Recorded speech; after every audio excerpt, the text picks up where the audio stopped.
A very good afternoon to you all from atop Charlotte Airport's atrium, where in this video I'll be finishing my journey to South Florida aboard American Airlines Boeing 777-200 in their Flagship Business Class. I just arrived in from Chicago here not long ago, and I always like to make a stop up here when I connect through CLT, as it's a good place to get away from the hustle below and eat some delicious southern food from one of the shops below.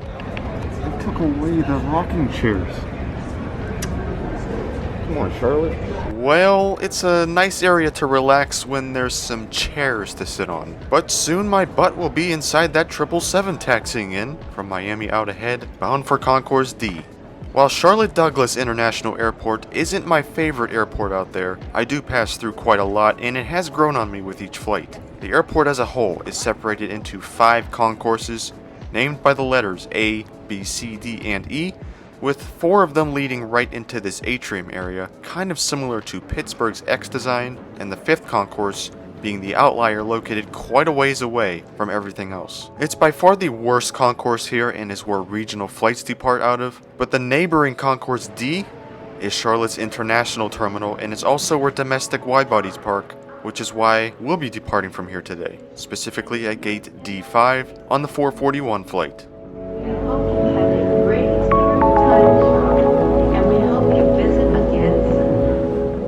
I'm here about an hour before departure and 30 minutes before boarding, so the gate area is just starting to fill up with passengers as they clean our plane for its ride back down to Miami.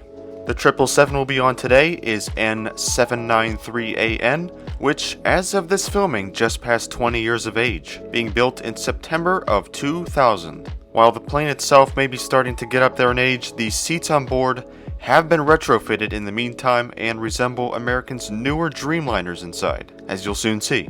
There are 47 Boeing 777-200s in AA's fleet, mostly flying international and transcon flights, so a shorter one of this length is a real treat over the 737 First Class you just saw in my last video. As I had some time, decided to walk down further to the end of Concourse D and wait for my flight at an empty gate area to charge up my devices and catch up on some texts, as well as look up my flight's info. Now, seems I kinda was enjoying all this social distancing a little too much, as I completely missed my boarding group and the 1.5 million after it, so just caught the tail end of the line once I finally realized I had the board. Hi.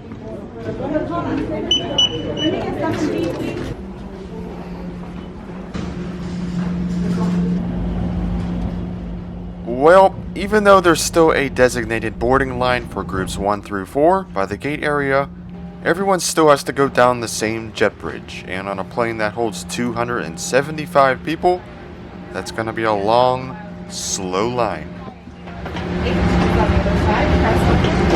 Hi, do you know what side you're on? 4 something. So I can direct you to the right. Okay, A is down this aisle here. Before I show around my seat, here's a short walkthrough of this 777-200 from a flight I took with them just 2 days later, since I didn't have a chance to do a tour on this flight. The particular flight I'm showing now, we boarded through the front door, unlike what I just did. So this is my cabin I'll be sitting in down to Miami. It consists of 21 Flagship Business lie-flat seats, arranged 1 to 1 across the cabin. There are an additional 16 Flagship Business seats in the next cabin up for a total of 37 on board. This is AA's best product on this particular plane, and as I mentioned earlier, these are also their refurbished Super Diamond seats. Some 777-200s have an older Flagship Business seat, similar to AA's older 787-8s, so you may not get lucky with this product on these planes. Behind Flagship Business is a small 24-seat Premium Economy section, which is separated from the lie-flat seats before it, and the next section with thin dividers. The seats here are basically first-class seats on American's narrow-body mainline jets. Next up comes a main cabin extra, and finally main cabin, which make up portions in both of the latter 2 cabins. There are 66 main cabin extra seats, which offer 36 to 37 inches of pitch, and 146 economy seats with a standard 31 to 32 inches of pitch. Very good for a short domestic flight compared to an Oasis seat. Alright, and now back up to Flagship Business, and my chariot down to the 305, seat 4A. Let's take a look around this Super Diamond hard product, starting with the safety card, which is located in this literature slot to my left. On this flight, there was also AA's American Way magazine inside it. Below the literature pocket is a small storage cubby opened by the button in front, followed by a slightly larger storage area which when opened reveals 2 USB ports, a headphone jack, the controller for the personal TV monitor, which has game controllers on it, and a universal power outlet. Speaking of that PTV, it's definitely noticeably large, and unlike the previous coffin front backward facing seats, this one is fixed in place, with the tray table located underneath it. That tray is adjustable from a lever below to multiple positions, and when folded all the way out, is quite large. Move below the PTV and you'll find the footrest area, which I'll show more of once we get in the air. To the left is another storage space, good for possibly a drink or two. Overhead lights, and the seat is controlled from the touchscreen to my left, which I'll also go more in depth once we take off. Just under that is one armrest, and on the other side is armrest number 2. This one can be adjusted up and down, and acts as yet another storage space. This one definitely the deepest. Last but not least is the seat itself, which is very comfortable with a large padded movable headrest and a small reading light off to the side. If any of you watched my Flagship Business video on the 787-9, looks pretty similar, does it not? There's some very small minor differences, but yes, the seat is almost identical, and it's a very good business seat with lots of space, and as usual, 2 windows for every passenger.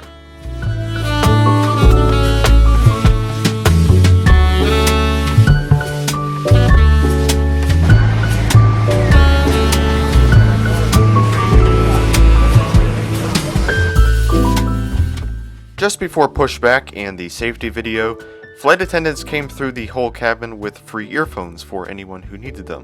A very nice gesture on a shorter flight like this. And right on time, we began pushing back for our eventual taxi over to CLT's runway 36 right, which would have quite the line to take off this afternoon. Hello everyone, thank you for your attention. It's time to get you ready for takeoff. We know you have lots of choices. So thanks for choosing American. We're happy to be your airline. Now if you'll just follow along with me, we'll be on our way. First things first, let's buckle those belts. Insert the metal end into the buckle and pull the strap in tight. To open, simply lift and attack the buckle.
If you thought that was a beautiful takeoff, those views will just continue.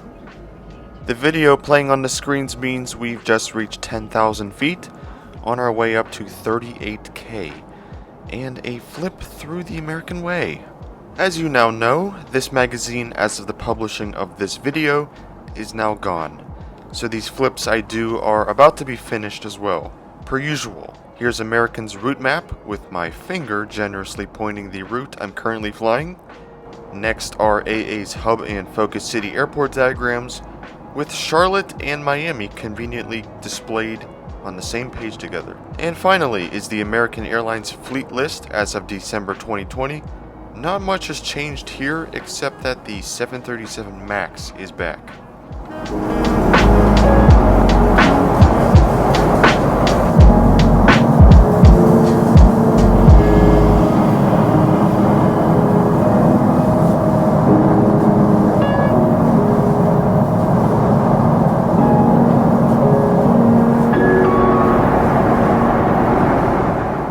As is the norm on American's wide bodies, the PTVs have interactive flight maps where you can track your progress. Flight time down to Miami this late afternoon will be 1 hour and 46 minutes. After our northward takeoff, we turned around and are now headed south over the state of South Carolina. The rest of the way we'll be passing by Columbia, along with Savannah, Georgia, until we glide off Georgia's coast and continue our way down the east coast of Florida till we hit MIA. Flight attendants will be coming by shortly, but before they do that, wanted to give you guys a detailed look at this lie flat seat and its controls. The upper back, lower back, and leg area all have custom controls and can be adjusted separately, or if you so desire a recline position, like this, click the middle button. Most people in Flagship Business on today's flight look like they solely use this feature, as the full sleeping position without pillows or blankets is a bit uncomfortable, and I did find it to be excellent even for someone with long legs like me, but the show must go on. Reclining the seat all the way down takes around 20 to 30 seconds, but yep, it does go completely flat, and when 6-foot me tried stretching all the way out, it was actually quite roomy for a business class seat. I think if I had some sheets, pillows, and maybe 10 more hours in the air, I could definitely get used to this. But I think I just saw the flight attendant start up front with the service, so better pull this seat back up quickly here.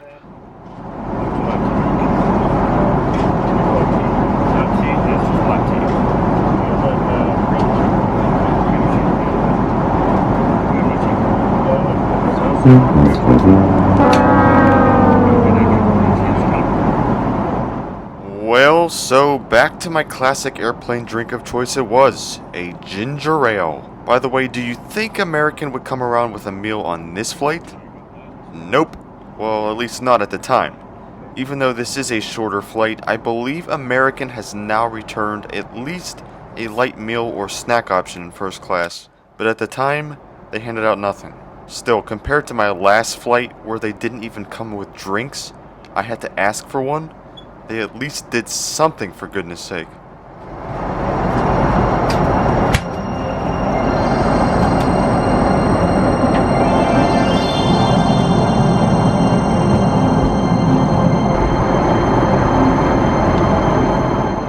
If you know me, I love messing with these flight maps throughout my flights, and this one is very cool.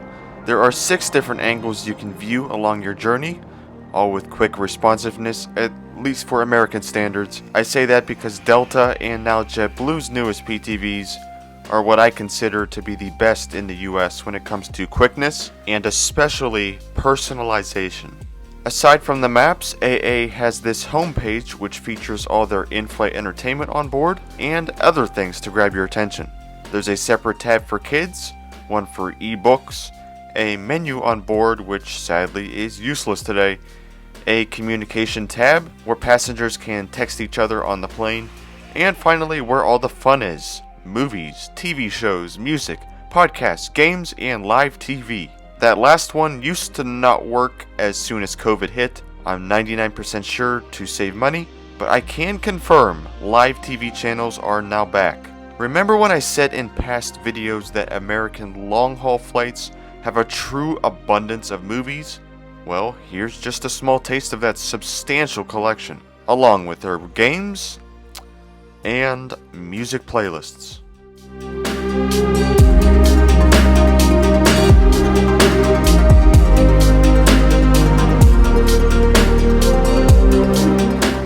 I must say, thankfully on the 777, windows can't be dimmed like on Dreamliners, so I actually got to see the awesome sunset on the ride south. This is a perfect example of a cabin that can feel tranquil with the cool evening mood lighting while the windows are fully opened. If your seat's privacy is not enough for you, this Flagship Business Lavatory offers even more. And speaking of offering more, how about the design in here? So this is the first class bathroom. The economy ones definitely don't look like this. Even in the Lav, you get an upgraded experience, and staying true to their trademark, the floor and walls all have wood tiled look that gives the bathroom a slightly classier vibe. The sink is also upgraded and resembles something you may find in your home. And aside from the privacy and extra flavor in here, there's also noticeably more space versus the lavatories back in economy. It's a nice change of pace from the norm.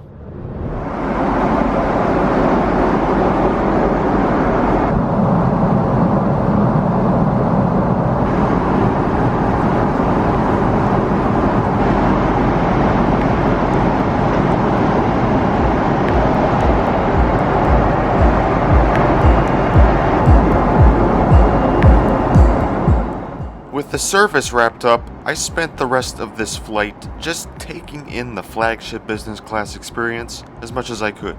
I can't stress to you how nice it is to be up here, even for not even 2 hours. After way too many economy flights to count, it just feels really nice.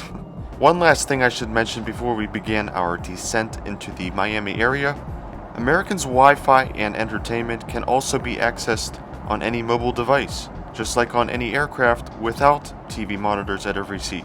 However, all what seemed to work on my phone was the weather feature, so I guess it's good we had PTVs tonight.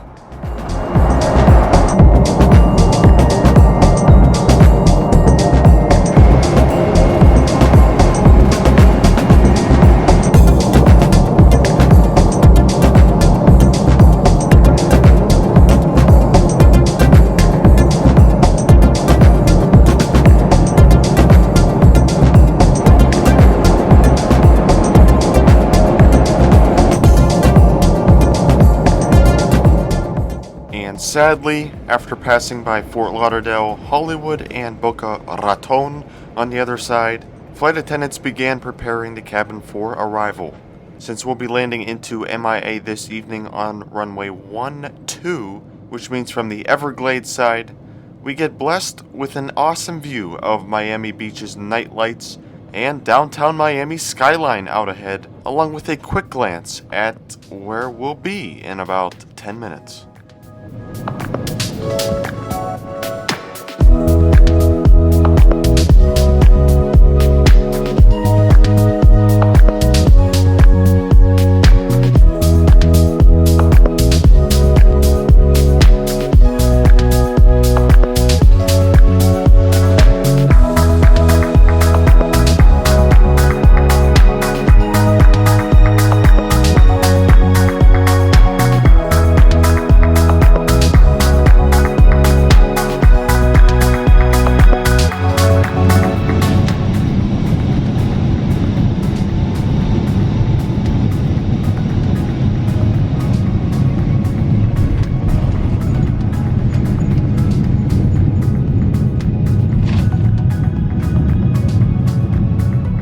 ¿Qué pasa, Miami? Long time no see. As is pretty typical with South Florida in winter, it's a gorgeous night here, which made for an awesome landing, and overall a great flight. In my review on this route, above everything else, I was just happy to be sitting in first class inside a Super Diamond suite on a 777 versus the obvious bad alternative. For a flight under 2 hours, it's a real steal. The space for myself and for my stuff was incredible. There were 3 power options with the 2 USBs and power outlet, a large monitor that worked super well, a lie flat seat, large extendable tray table great for getting work done and pretending like I'm eating a meal, and a decent amount of privacy from other passengers. When it comes to hard product, you can't get much better on American for a domestic first class seat. Well, besides maybe Flagship First, if you're really lucky. Soft product though, is the big miss on this flight. No meals, no snacks even, and a drink service which couldn't even muster hot drinks. It's just not acceptable in first class. Back in economy, maybe, but not up here. COVID time was rough for AA, but I can confirm from more recent flights that things are slowly returning, which I'll show here as soon as I possibly can. By the time we got to our arrival gate D21, the windows had completely fogged up due to Florida's humidity, but no matter, time to say goodbye to 4A anyways.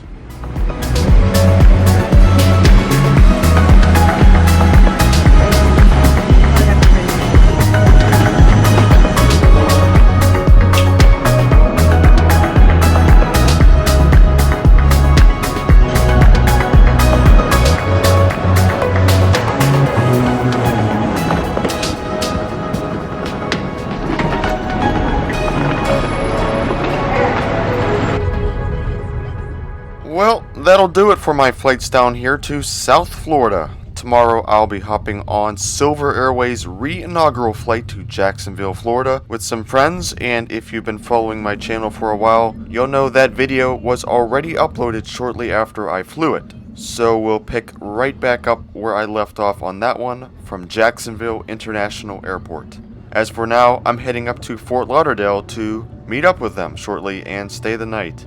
I really hope you guys enjoyed this short flight in American's Flagship Business Class on their Boeing 777-200. Thank you guys for watching, and catch you on the next one.